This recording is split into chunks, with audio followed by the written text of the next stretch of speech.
Good morning students. In this lecture we will discuss about central force. So central force is the force which acts along the line joining the two particles which are interacting. As in case of gravitational force, we have two particles which are interacting with each other because of their masses.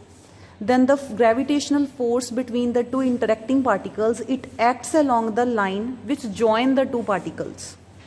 So gravitational force is the example of the central force. So central forces are the forces which always acts along the line which join the two particles, or you can say that the line which join the particle to the center of the force. So mathematically it can be represented as, central force can be represented as F vector in vector form, and it will be equal to its magnitude, and magnitude of central force, it is a function of r only, and its direction, it will always be in the direction of r cap, because r cap is the unit vector in the direction of the line which join the two particles. So mathematically central force is represented by this expression. And what are the examples of central force? One is gravitational force, because it always acts along the line joining the two particles having masses. And second example is, we have already discussed, that is electromagnetic force or electrostatic force, because electrostatic force, it always acts along the line joining the two charges. So these are its two examples. So second is electrostatic force. Next we will discuss about the properties of the central force. So now you can clearly see, we have discussed in the previous chapter that this gravitational force, it is the example of the conservative force. Same is the case with the electrostatic force. So both these forces, the examples of central force, they are conservative forces. So from this we can conclude that the central forces, they are always the conservative forces. And in the previous chapter we have studied that if any force is a conservative force, then that conservative force, it can be represented as negative gradient of potential energy. So the magnitude of this force, because this central force, it is a conservative force, so magnitude of this conservative force will be negative gradient of potential energy, and r cap as it is. So this is the expression of, this can also be the expression for central forces. Then third property is one of the important property, that when any body, it moves under the effect of the central force, then its angular momentum vector remains conserved. So we will prove this, that we have any body which is moving under the action of the central force, and we will prove that its angular momentum is constant or its angular momentum vector remains conserved. For this, consider the coordinate system in which we have two bodies. One body is placed at origin O of the system, coordinate system. Another body, it is lying at point P, and the mass of the body which lies at point O is capital M, and the mass of this body, it is greater than the mass of this body. It means this smaller mass M, it will move under the effect of gravitational force exerted by this mass capital M. So under the effect of the gravitational force exerted by this capital mass M on this small mass M, this small mass M will move under the effect of gravitational force exerted by this. So what will be the gravitational force? We know that the gravitational force exerted by this capital M on this small m, it is equal to minus, negative sign indicates that this force is attractive in nature, means the direction of this gravitational force, it is opposite to that of r cap. That's why we are taking negative sign here. So it is gmm upon r square into r cap. This is gravitational force. Now as this mass, it is moving under the effect of this gravitational force, then its motion will be a rotational one. So there will be the torque acting on this body because of the gravitational force exerted by this mass m. So we know that torque is force into perpendicular distance in terms of its magnitude. But in vector form, this torque vector, tau vector, it is equal to r cross f. So tau is the torque acting on this body because of force exerted by this body. So we have r vector cross product with value of f vector is minus gmm upon r square into r cap. Now this minus gmm by r square, it is magnitude, it is a scalar quantity, so take it outside because cross product is only of the vectors.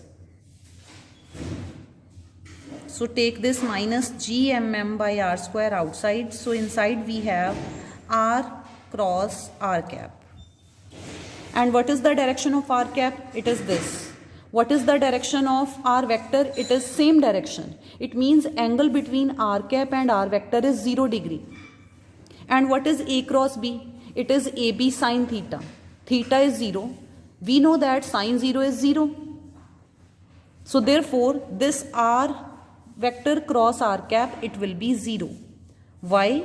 Because r vector and r cap, they are parallel and angle is 0 degree. So sine 0 is 0, that's why this cross product is 0.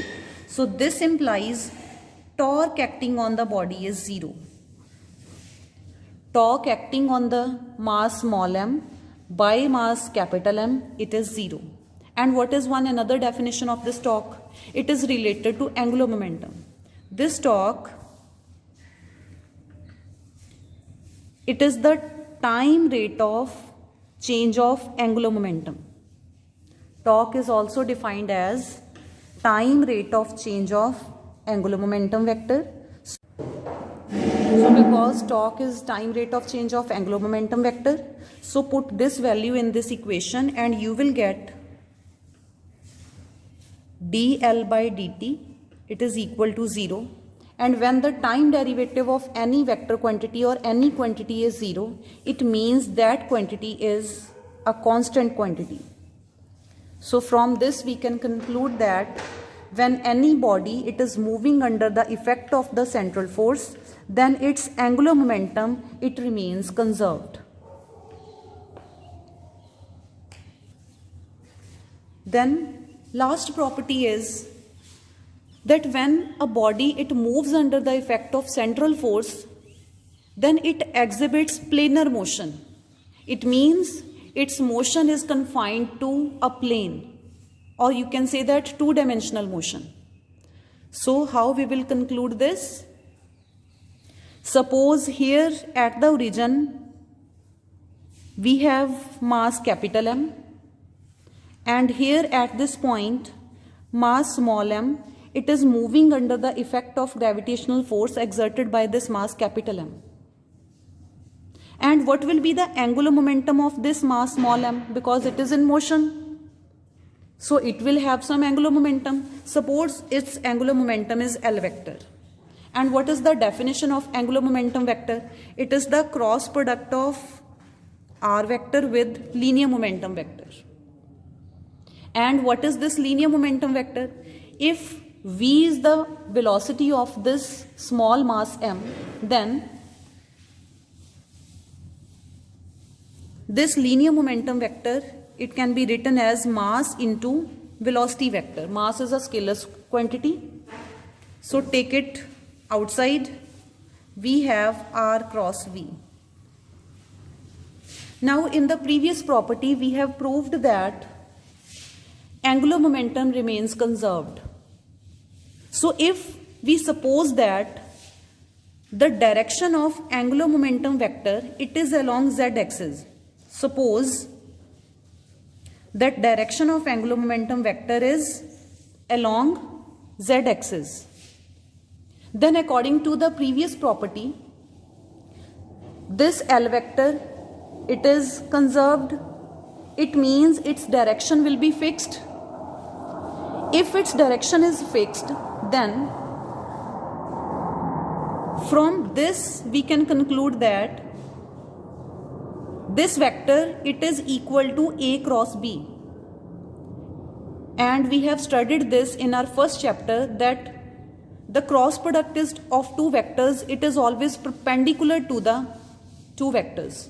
It means this L vector, it must be perpendicular to R vector as well as V vector. So it means if this L vector, it is along Z axis, then this R vector and V vector, they must be in XY plane. They must lie in XY plane. Why? Because the direction of this L vector, it cannot change. It is fixed. Why it is fixed? Because of the previous property. Because when any body it moves under the effect of central force, its angular momentum remains conserved. So its direction will be fixed. So it will always be along Z axis, along one axis. We have supposed that that one axis is Z axis. So if its direction is fixed, it means also one another thing that it must be perpendicular to this R and V. And it is possible only if this R vector and V vector, they confined to XY plane only. It means the motion of the body under the effect of central force, it is confined to a planar motion. Or you can say that it exhibits planar motion under the effect of central force. So this is all about the properties of central force.